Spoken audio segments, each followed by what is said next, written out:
टुन्नू की पत्नी लाडो चिड़िया काफी दिनों से बीमार थी। आज उसका सेब खाने का मन हो रहा था। वो अपने पति टुन्नू चिड़ा से कहती है, टुन्नू जी, आज मेरा मन लाल लाल मीठे मीठे सेब खाने को हो रहा है। आप कहीं से भी मुझे सेब ला कर दें।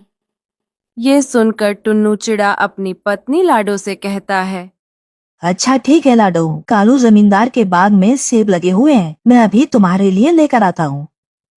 फिर टुन्नू चिड़ा सेब लेने के लिए कालू के बाग में जाता है। ये कालू तो कहीं दिखाई नहीं दे रहा है, लेकिन सेब लेकर जाना भी जरूरी है क्योंकि लाडो बहुत दिनों से बीमार है। मैं उसकी हर इच्छा को पूरी करूँगा। मैं ऐसा करता हूँ, एक सेब तोड़ लेता हूँ, बाद में कालू कौवे को बता दूंगा। ये कहकर टुन्नू चिड़ा सेब तोड़ने लगता है। तभी वहाँ कालू जमींदार की पत्नी गोरी कौवी आ जाती है। अरे टुन्नू चिड़ा, तू यहाँ क्या कर रहा है? क्या ये तेरे बाप का बाग है जो तू मन मर्जी सेब तोड़ रहा है? चल भाग यहाँ से। अगर मेरे पति कालू जी ने देख लिया तो तेरे हाथ पैर दोनों तोड़ देंगे। ये सुनकर टुन्नू चिड़ा घबरा जाता है। गलती हो गई गोरी मालकिन, मेरी पत्नी लाडो का सेब खाने का मन हो रहा था तो मैं यहाँ सेब लेने आ गया। मैंने कालू को इधर उधर देखा पर वो कहीं नजर नहीं आया। मैं सोच रहा था सेब लेने के बाद कालू जमींदार को बता दूंगा। बस बस, बहुत सुन ली तेरी बकवास। अब तू भागता है या यही बैठा चोंच चलाते रहेगा? अगर मेरे पति कालू जी ने तुझे यहाँ पकड़ लिया तो तेरी खैर नहीं, फिर तो तू 4 कंधों पर यहाँ से जाएगा। फिर उदास टुन्नू चिड़ा वापस अपने घर आ गया। टुन्नू जी, आप बहुत जल्दी घर आ गए। क्या आप मेरे लिए सेब नहीं लाए? बोलिए टुन्नू जी। नहीं लाडो, मुझे माफ कर दो, मैं तुम्हारी इच्छा पूरी ना कर सका। तभी पीछे से गोरी कौवी भी वहाँ पर आ जाती है।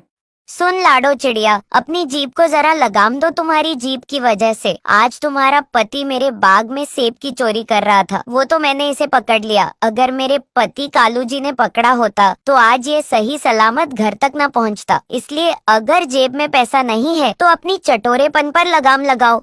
गोरी कौवी लाडो चिड़िया को खूब खरी खोटी सुनाती है और वहाँ से चली जाती है। टुन्नू जी, आपको क्या जरूरत थी सेब चोरी करने की, वो भी कालू जमींदार के बाग में से? आप तो उनकी हरकतों से अच्छी तरह वाकिफ है ना।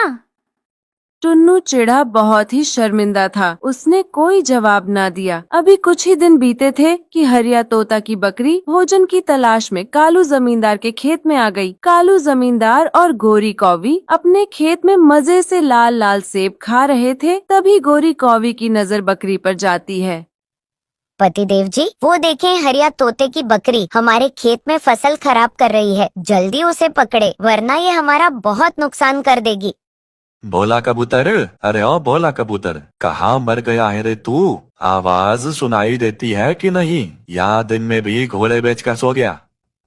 तभी उसका सेवक भोला कबूतर वहाँ आता है। क्या है मालिक, आप किस तरह मुझे क्यों आवाजें दे रहे हैं? मालिक के बच्चे, वो देख, हरिया तोता की बकरी फसल खा रही है। जल्दी से इसे पकड़कर बांध दे और ये 2 दिन भूखी प्यासी बंदी रहेगी तो इसकी अकल ठिकाने आ जाएगी और फिर दोबारा यहाँ मेरे खेत में कदम भी नहीं रखेगी। फिर कालू जमींदार का नौकर झटपट बकरी को पकड़ लेता है और उसे एक पेड़ से बांध देता है। वहीं दूसरी तरफ हरिया तोता अपनी बकरी को घर में ना देखकर परेशान हो गया। शाम होने को आई है, पता नहीं मेरी बकरी कहाँ गई, अभी तक घर नहीं आई। मैं जाकर लाडो चिड़िया से पूछता हूँ। फिर हरिया तोता लाडो के घर जाता है। लाडो बहन, आपने मेरी झुमरी को देखा है? सुबह से पता नहीं कहाँ चली गई वो, अभी तक घर भी नहीं लौटी। तोता भैया, जब मैं नदी से पानी पीकर आ रही थी तो मैं ना देखा झुमरी कालू जमींदार के खेत की तरफ जा रही थी। इतना सुनते ही हरिया तोता झुमरी को देखने कालू जमींदार के खेत पर भागकर जाता है। वहाँ झुमरी बकरी एक पेड़ से बंधी हुई थी और कालू का नौकर पहरेदारी कर रहा था। हरिया तोता वापस अपने घर लौट आया। वो जानता था कालू के पास जाने का कोई फायदा नहीं। वो बहुत ही जालिम था। 2 दिनों तक पेड़ से बंधी भूखी प्यासी हरिया तोता की बकरी मर गई। वो बेचारा उदास वापस लाडो चिड़िया के पास जाता है। लाडो चिड़िया, उस जालिम कालू ने मेरी झुमरी को मार दिया मेरी झुमरी को। अब हमारा क्या होगा? मैं क्या करूँगा? क्या खाऊंगा? क्या पीऊंगा? सब्र रखे तोता भैया, झुमरी बकरी के मरने का दुख हम सबको भी है। ऊपर वाला सब देख रहा है। एक ना एक दिन उस जालिम जमींदार कालू को इसकी सजा जरूर मिलेगी। इस तरह समय बीतने लगा। एक दिन लाडो की बेटी अपनी गाय को चरा रही थी। तभी रस्सी छुड़ाकर गाय वहाँ से भागने लगी। वो भागते हुए कालू के खेत में पहुँच गई। कालू और उसका नौकर लाडो चिड़िया की गाय पर टूट पड़े। उन्होंने गाय को बहुत मारा, मार कर अधमरा कर दिया। किसी तरह वो गाय अपने घर पहुँची। मर गई रे लाडो, उस जमींदार कालू ने मुझे बहुत मारा है। हाय मैं मर जाऊं। किसने मेरी गाय की ऐसी हालत की? मैं उसे छोड़ूंगी नहीं। तभी जमींदार कालू कौवा वहाँ आता है। हाँ, मैंने की है इसकी ये हालत। ये मेरी फसल खा रही थी। संभाल कर रखो अपनी गाय को। फिर से अगर खेत में आ गई ना तो जान से मार दूंगा, समझी तुम? कालू भैया, आपको जरा भी दया नहीं आई इसे मारते हुए। इसके बदन से खून निकल रहा है। कितने दर्द में है यह। आप बहुत जालिम हैं। आपको किसी पर दया नहीं आती। आपको एक दिन ऊपर वाला जरूर सजा देगा।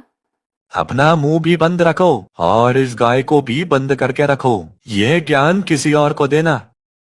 ये कहकर कालू जमींदार वहाँ से चला गया। तभी लाडो चिड़िया की गाय में से एक रोशनी निकलने लगी और उसने गोबर की जगह बहुत सारे सोने के सिक्के दिए। ये सब देखकर लाडो दंग रह जाती है। लाडो, तुम घबराओ मत। मैं कोई मामूली गाय नहीं बल्कि जादुई गाय हूँ। वो तो मैं यहाँ आम जीवन जीने आई थी। तुमने मेरी कितनी मदद की है और मेरा कितना ख्याल रखा, इसीलिए ये सब तुम्हारे कर्म का इनाम है। और उस कालू जमींदार को जल्द से जल्द उसके किए की सजा जरूर मिलेगी। ये कहकर गाय वहाँ से गायब हो जाती है। अब सोने की सिक्के बेचकर लाडो और उसके पति टुन्नू के हालात ठीक हो गए थे। फिर आखिर एक दिन कालू जमींदार को उसके जुल्म की सजा मिल गई। उसके खेत में उसे एक सांप ने काट लिया और कालू की वहीं मौत हो गई। अपने पति के शरीर के पास बैठी गोरी कौवी रो रही थी। जंगल का कोई भी पक्षी गोरी के दुख में शामिल होने नहीं गया। उसे भी अपनी गलती का एहसास हो गया था। प्यारे दोस्तों, इस कहानी से हमें यही सीख मिलती है कि हमें सबसे अच्छा व्यवहार करना चाहिए।